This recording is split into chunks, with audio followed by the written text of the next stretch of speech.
Hello, I'm Dr. David Miller. I need to tell you something that might be difficult to hear. The simple, everyday habit you repeat without a second thought could be the very thing that is silently damaging your heart. As a cardiologist, I have seen far too many seniors who believed they were healthy, only to discover that their daily routines were quietly leading them toward a preventable cardiac event. That is a truly sobering thought to begin with. Welcome everyone to Health Voices. I'm Sarah. Doctor, what you've just said is terrifying because it points not to big, obvious dangers, but to the small, unconscious things we do every day. How can something that feels so normal be so harmful?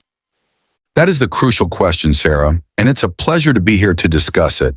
As a cardiologist who has focused on preventive care for seniors for the past 2 decades, my greatest passion is showing people that heart health isn't about fear, but about awareness. The aging heart is resilient, but it is also more sensitive to the cumulative effects of our daily lives. The problem isn't one single meal or one lazy afternoon. It's the relentless repetition of seemingly harmless habits that, over years, hardens our arteries, raises our blood pressure, and weakens the heart muscle. Today, we are going to identify 5 of these common habits. The good news is that every single one is fixable starting today. That is the empowering message our audience needs. Let's dive in. What is the first and perhaps most common habit that is silently damaging senior hearts? The first habit is the one that feels the most restful, but can be the most deadly: sitting for most of the day.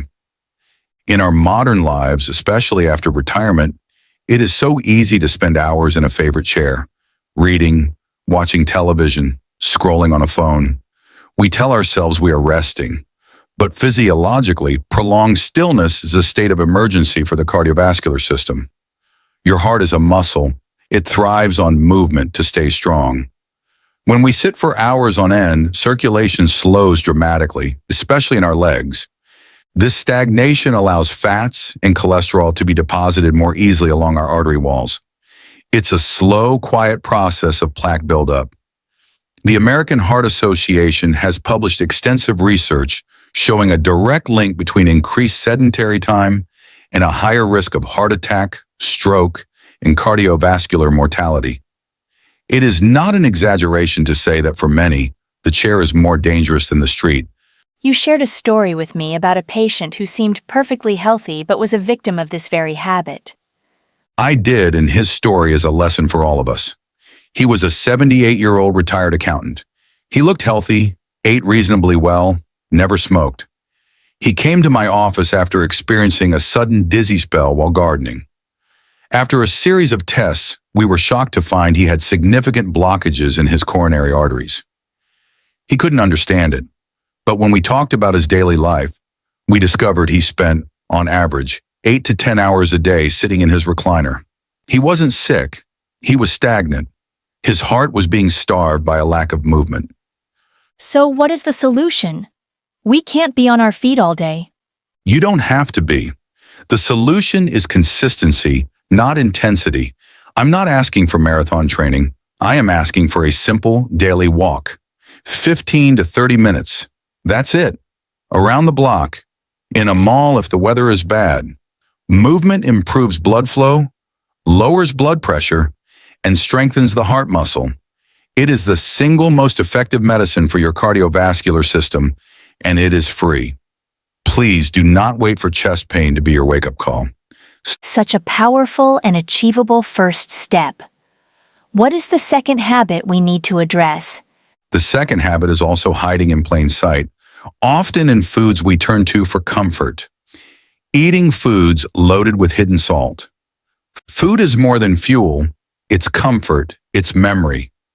A warm bowl of canned soup, a slice of toast with salted butter, a frozen dinner on a night you don't want to cook. These feel like home. But what comforts the tongue may be breaking the heart.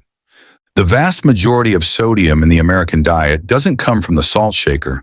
It comes from processed and packaged foods. Canned soups, deli meats, frozen meals, sauces, Even bread and cheese are loaded with it. As we age, our kidneys become less efficient at filtering out excess sodium, and our blood vessels become more sensitive to its effects. And how does that excess salt directly harm the heart?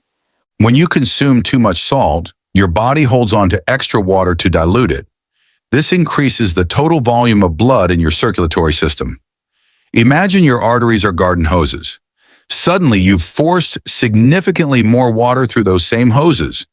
The pressure skyrockets. This is the mechanism behind high blood pressure, or hypertension.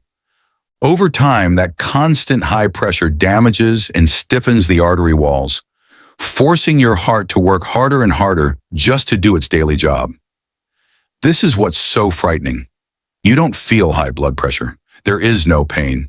It builds silently, invisibly, until the day the system fails. The World Health Organization recommends a maximum of 2,000 milligrams of sodium per day, but the average senior consumes far more, often without realizing it. So what is the path back? It seems salt is in everything. The most loving thing you can do for your heart is to cook at home as much as possible. When you cook, you control the salt, and you can replace it with a world of flavor: garlic, herbs, lemon, black pepper, onion powder. Your taste buds are remarkably adaptable. Studies have shown that after just 2 to 3 weeks of a lower sodium diet, your sensitivity to salt resets, and food begins to taste rich and flavorful again. It's a journey worth taking. That's very encouraging. Now for habit number 3, which you said often happens first thing in the morning. Yes. Habit number 3 is starting your day with a fatty or processed breakfast. The morning is a uniquely vulnerable time for the cardiovascular system. Research on circadian rhythms has shown that heart attacks and strokes are most common in the early morning hours. Your blood is naturally a bit thicker, and your blood pressure has a natural morning surge. Now imagine what happens when you introduce a hostile breakfast into that delicate environment. A meal high in saturated fat and processed meats, like bacon, sausage, and fried eggs and butter, or refined carbohydrates like sugary cereals or white toast. This type of meal sends a shock wave through your system. It can cause your cholesterol levels to spike, your blood vessels to constrict, and inflammation to rise. You are essentially creating the perfect storm for a cardiac event at the time of day when you are already most vulnerable. So a heart-healthy breakfast is about being gentle with our system when it's just waking up. Precisely. It's about setting a tone of calm and nourishment, not stress. A bowl of steel-cut oats with berries, a slice of whole grain toast with avocado, a simple hard-boiled egg. These foods provide steady energy, reduce inflammation, and allow your heart to ease into the day with strength. The first choice you make each morning matters more than you can imagine. Let's talk about the 4th habit, which is something many people use to relax at the end of the day. This is a very sensitive topic. Habit 4 is drinking alcohol to unwind or to help with sleep. A glass of wine with dinner can feel like a harmless and sophisticated ritual. But after the age of 60, your body metabolizes alcohol very differently. The liver's ability to clear it slows down, meaning it lingers in your system longer, affecting your blood pressure and heart rhythm. Even what we consider moderate drinking can be problematic. I am particularly concerned about its link to atrial fibrillation, or AFib. This is a chaotic, irregular heartbeat in the heart's upper chambers that dramatically increases the risk of stroke. A major meta-analysis published in the Journal of the American College of Cardiology found a clear dose-response relationship. Every additional daily drink increases the risk of developing AFib. I've treated many patients who believed their 1 or 2 glasses of wine a night were good for the heart. They came to me with palpitations, shortness of breath, and swelling in their legs, all classic signs of AFib that had been triggered in part by their daily drinking habit. And what about using it for sleep? It offers false comfort. While alcohol may make you feel drowsy initially, it severely disrupts the quality of your sleep later in the night. It prevents you from entering the deep, restorative stages of sleep, where your heart and body do their most important repair work. You wake up feeling unrefreshed and your heart has been under stress all night. There are far better and safer ways to find calm and rest. That is such an important message. And for the fifth and final habit, you say the danger isn't something we put into our body, but something we keep locked inside. Yes, this may be the most powerful and the most overlooked. Habit 5 is bottling up chronic stress, anger, or sadness. There is a quiet pain that doesn't show up on a cardiac scan, but I can assure you it leaves a mark on the heart. Many people of the senior generation were raised to be strong, to not complain, to keep things inside. But what the mind learns to tolerate, the body quietly pays for. When you are in a state of chronic emotional tension, your adrenal glands are constantly releasing stress hormones like cortisol and adrenaline. These are your fight or flight hormones. They are life-saving in a true emergency, but they are toxic when they are elevated day after day. They raise your heart rate, they tighten your blood vessels, and they contribute directly to high blood pressure and an increased risk of heart attack. The field of psychocardiology has extensive research confirming this profound mind-heart connection. It doesn't matter how perfectly you eat. If your body is awash in stress hormones, you are undermining all your good efforts. So what is the first step toward releasing that tension? It doesn't have to be dramatic. It can begin with the simple act of writing your thoughts in a journal. It can be a heartfelt conversation with a trusted friend. It can be sitting quietly and practicing deep belly breathing for just 5 minutes a day. The act of acknowledging and releasing the pressure is a physiological event. It can lower your cortisol, calm your nervous system, and literally give your heart room to heal. It is not weakness to express what you feel. It is an act of profound strength and self-preservation. From sitting, to salt, to stress. These 5 habits truly cover the full spectrum of our daily lives. This has been an incredibly eye-opening conversation. If you've made it this far, I want to thank you for caring enough about yourself to listen. Maybe you recognized yourself in one of these habits.